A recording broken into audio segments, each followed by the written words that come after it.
very distressed that years later there are still people living in unsafe buildings, many of whom might be watching this morning. First, I accept it's my duty of this government and everybody in a position of responsibility to make sure they are safe in their home. Can you tell people who cannot right now sleep easy in their beds when they will have their homes made safe? We will accelerate the programme.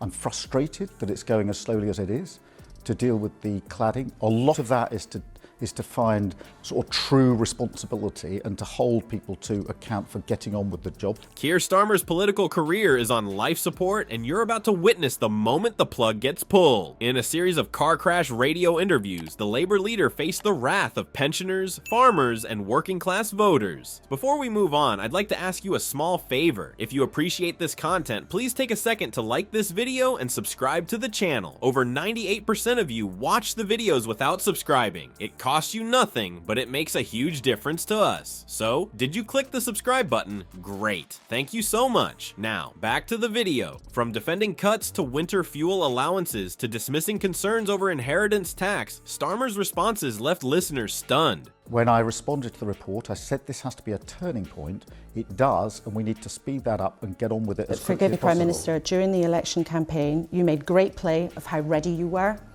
how much preparation you had done. 7 years, this is not unique. We've had no end of injustices that have taken very many years to come to any sort of outcome, and this is not the final outcome. But you're in charge now. Why can't you give people a date? It is years that you had in opposition. Everybody knew this was coming. You cannot be surprised by what this report has come out with, and this is about people who are, as of this moment, not safe in their own homes. Brace yourself for a masterclass in how to alienate your core voters in under an hour. The winter fuel allowance has been a lifeline for UK pensioners, providing crucial financial support to keep their homes warm during the harsh winter months. For years, this payment of up to $300 has been available to all pensioners, regardless of their income or benefit status. It's been a source of comfort and security for the elderly, especially as energy costs continue to rise. Keir Starmer once stood as a staunch defender of this allowance. He criticized any notion of cutting it, emphasizing its importance for pensioners struggling with soaring energy bills. But in a stunning reversal, Starmer has now decided to slash this vital support. His justification: many recipients supposedly don't need it. This decision has sent shockwaves through the UK's elderly population. The exact number of affected pensioners remains unclear, with conflicting information swirling around. What's crystal clear, however, is the devastating impact on vulnerable citizens. Take Maxine, a caller who confronted Starmer on BBC Radio. Her warning was chilling: elderly people are going to die. It's not hyperbole. Across the UK, pensioners are already facing impossible choices between heating and eating. Now, with this crucial support potentially stripped away, their situation becomes even more precarious. Starmer's attempt to justify these cuts only highlights his growing disconnect from reality. He argues that the allowance goes to everyone, whether they need it or not, and therefore there are many who don't need it because they're relatively wealthy. But this glosses over the countless pensioners who rely on every penny of that allowance to survive the winter. The intention is there. We need to move more quickly on it. So by when will people who are watching this, who are living in blocks that are unsafe, will they be able to sleep easy in their beds without the fear of a cladding fire? Talking though about people feeling great discontent with the state of this country, many of our viewers will have been appalled not just by seeing the publication of the report into the Grenfell fire this week. We're speeding up the process. I want to get this done as quickly as possible.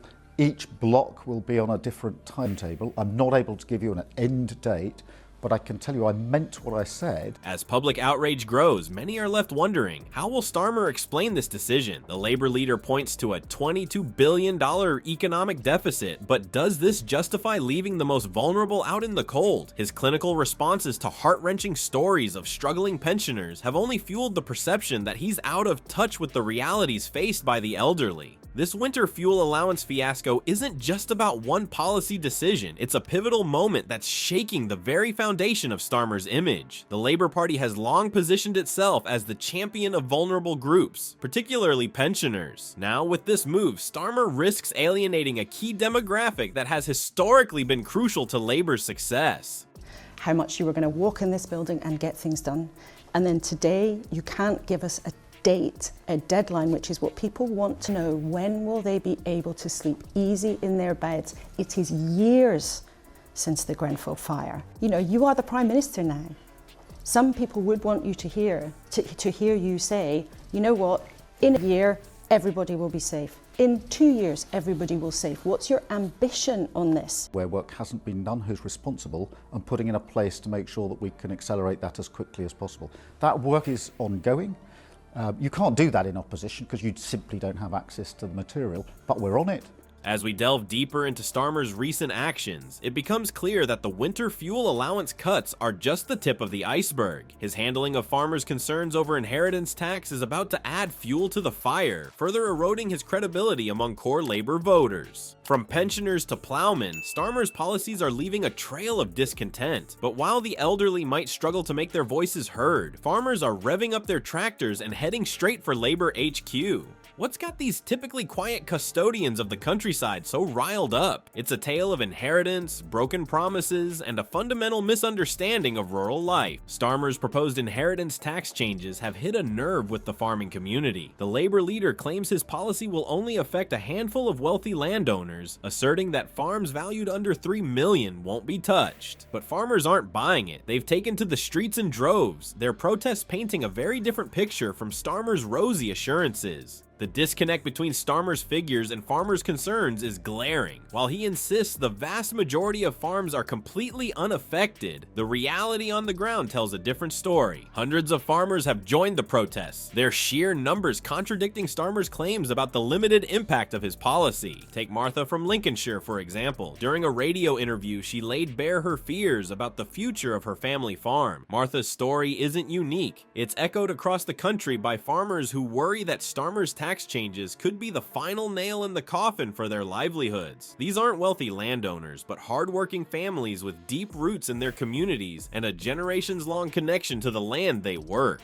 As the pressure mounted, many wondered how Starmer would respond to this groundswell of rural discontent. His solution? An offer to personally review individual farm cases. It's a response that has left many scratching their heads. How could the leader of the opposition possibly have time to examine every affected farm? More importantly, why should farmers have to plead their cases individually when the policy itself is the problem? Starmer's tone-deaf response has only fueled the fire of discontent. It's not just about numbers on a spreadsheet. It's about a fundamental lack of understanding of rural life and the significance of family farming in the UK. These farms aren't just businesses, they're legacies, often passed down through generations. Starmer's clinical approach to such an emotionally charged issue has left many questioning whether he truly grasps the impact of his decisions. As the dust settles on these farmer protests, a larger question looms. What does this mean for Starmer's credibility? First pensioners, now farmers. Two core Labour demographics feeling betrayed and misunderstood. It's a pattern that's becoming hard to ignore, and one that could have far-reaching implications